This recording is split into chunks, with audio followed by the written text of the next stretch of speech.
In this video, we're going to explore a schema that's often missed when we're relating to our own unmet childhood needs, usually because we think that it only started with specific people in our adult life. But when we take a deeper look, it's something that's all over our behaviors to one degree or another. This schema is heavily connected to what are called codependent relationships, and it's predominantly fueled by some kind of fear. Today, let's take a look at the schema of self-sacrifice.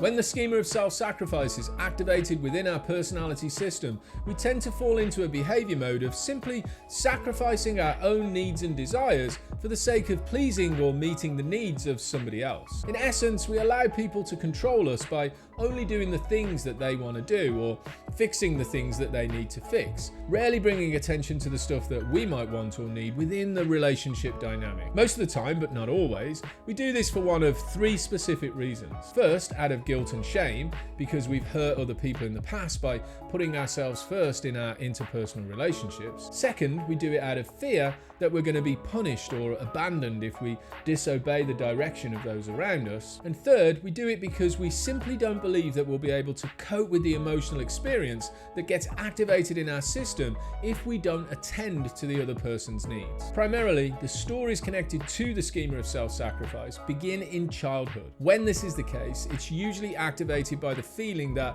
someone close to you, probably a parent figure or a caregiver of some kind, left you feeling as though you'd got to please them to meet your own emotional needs. It might even be that you had to fix other people's problems to keep the peace in the environment. As an adult, we may find ourselves repeatedly entering relationships with what might be seen from the outside as dominant or controlling people. Inside of these relationships, we basically suppress our own wants and needs in order to please the other person or keep the peace or to give up control of our decisions completely to them. On the other side of the continuum, we might find that we enter into relationships with really needy people who are way too damaged to give back to you in return. As a result, we're constantly fixing their problems while slowly building resentment from the inside out for the situation that we find ourselves in.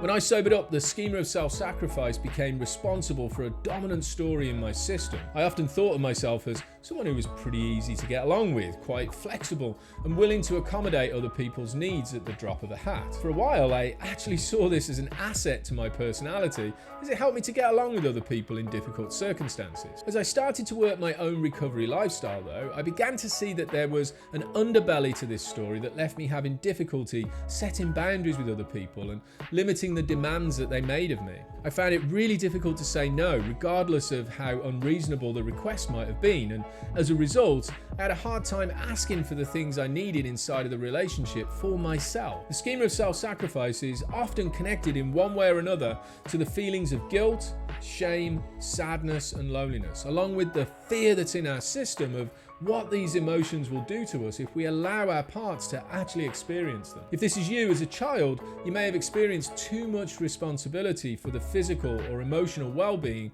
of somebody else in your family. Your level of self-sacrifice is almost like a virtue to you, and it's true that taking care of others has many admirable qualities. You're empathetic and probably a highly sensitive person. The problem is that the relationship dynamic that you create lacks reciprocation, and whenever you step out of the role of sacrificing your own needs, you're filled with a sense of guilt that drives you back into the behavior. Generally, the schema of self-sacrifice is driven by an overwhelming sense of fear. Meeting the needs of others was at one time an involuntary action, something that we did to meet our own emotional needs. Now, when this schema is active within our personality system, it leaves us feeling like we've really got no other choice in the matter, and it's actually the only option that we have to take. We must sacrifice our own needs in order to remain safe from rejection, loneliness, guilt and shame, or something else that we're deathly afraid of experiencing. As a child, if we learn to self-sacrifice to avoid punishment or abandonment of some sort, there can be a part of our personality that's